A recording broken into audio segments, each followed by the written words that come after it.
They just didn't have anybody else to do it, she insisted. Practically everybody there's 15 years old or worse. Sometimes they send over from that helpless program, or whatever the heck it's called. It's called the Help Yourself program, and you know it, so don't try to change the subject. The word is handicap. That's right, that's what I meant.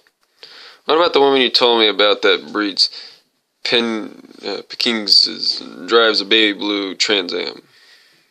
What's her name? They gave you the I Heart My Cat bumper sticker? And what about that guy that's building a hot air blimp in his backyard?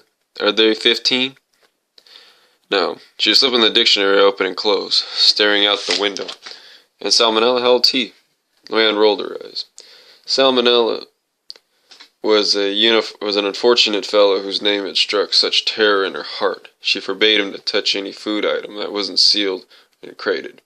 Luann's life was ruled by the fear of salmonella, to the extent that she was claimed that the only safe way to eat potato salad was to stick your head in the refrigerator and eat it in there.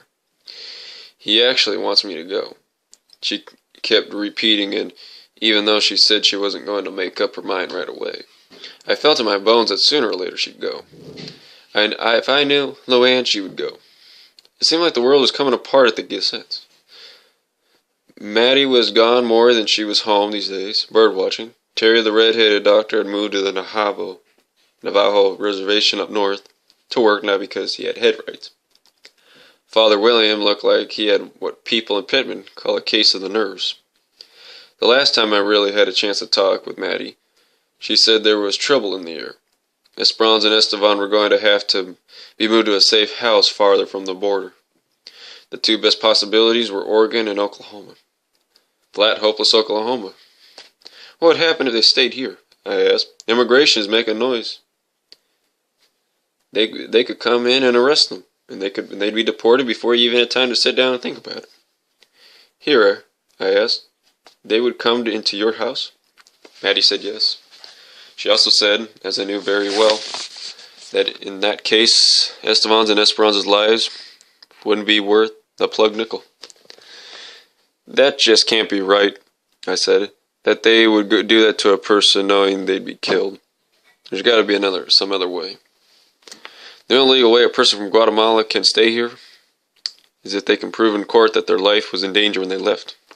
But they were, Maddie, and you know it. You know what happened to them, to Esperanza's brother and all. I didn't say. To their daughter. I wondered if Maddie knew, but of course she would have to. Their own say-so is no good.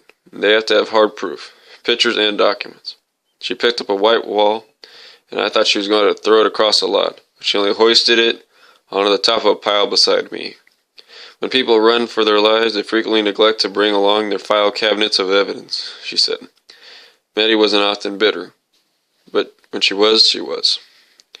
I didn't want to believe the world could be so unjust, but of course it was right there in front of my nose. If the truth was a snake, it would have bitten me a long time ago. It would have had me for dinner.